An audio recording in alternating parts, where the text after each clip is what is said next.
Good morning, students. Today I am going to start with a new chapter, that is balance of payments. Now before I begin with this chapter, let me explain you what balance of payments mean. Well children, balance of payment, which is also known as BOP, is a statement of accounts showing all the monetary transactions of a country with the rest of the world during a period of time, generally 1 year. Now these transactions can be made by individual, that is individual person, firms and the government of a country. So children, these monetary transactions which have been included in BOP is actually related to 4 items, 4 different things. That is, the first one is we include export and import of goods, and this export and import of goods is known as a visible trade, because when these goods they cross the borders, they could be seen. That is why they are named as visible trade. Then we include the export and import of services. Now these export and import of services are called invisible trade, simply because when these services they cross the border, they cannot be seen. Then the third is international sale and purchase of financial assets, where the financial assets are being sold and purchased. So these assets they include stocks and bonds. And the fourth one is international sale and purchase of real assets. When we talk about real assets, we mean to say the plant and machineries.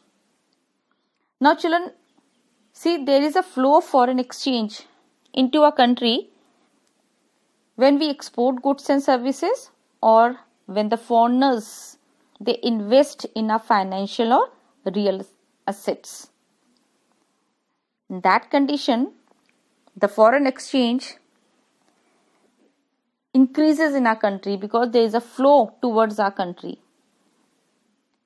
Similarly, there is a flow of foreign exchange from our country to the rest of the world when we import goods and services, or when our residents they invest in the financial or real assets of the other countries. That means that if the people of a country they invest in the financial real assets of the other country, or when we import the goods and services, then what happens? There is an outflow of foreign exchange. So children, balance of payment actually records all these receipts and payments of foreign exchange. That means the balance of payment actually reflects the performance of our economy in relation to the rest of the world. Now this balance of payment includes the 3 components. The first one is current account, the second is capital account, and the third one is the official reserve account, about which we are going to talk in this chapter.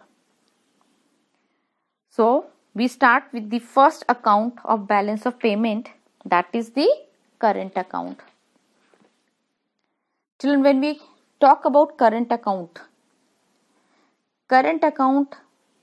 is an account which actually records all the receipts and payment of foreign exchange on account of such transactions which do not impact assets and liability status of a country in relation to the rest of the world. That means current account records only those receipts and payments of foreign exchange which do not affect the assets and liabilities of a country in relation to the rest of the world.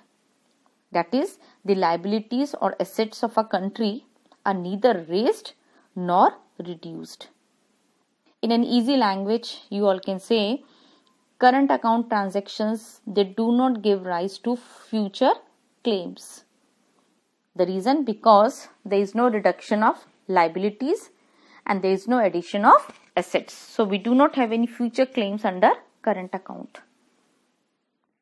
Now children, There are different items which have been included in the current account, which are also known as the components of current account.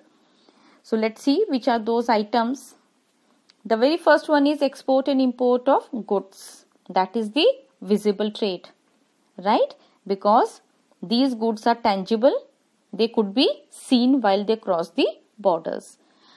You can take the example, let's say nowadays the common example could be an export or import of cell phones. If you export or if you import the cell phone, that could be seen. So we include this import and export of goods in current account. Then we include the export and import of services. That means an invisible trade, because these are not tangible, right? When these services they cross the border, they cannot be seen. You can take an example over here. Let's say export and import, let's say an insurance services. The insurance services, when being rendered across the borders, they cannot be seen. You cannot see them while crossing the borders. These are the services. So these are not tangible. Now children, these services are further classified as factor services and non-factor services. Now be attentive.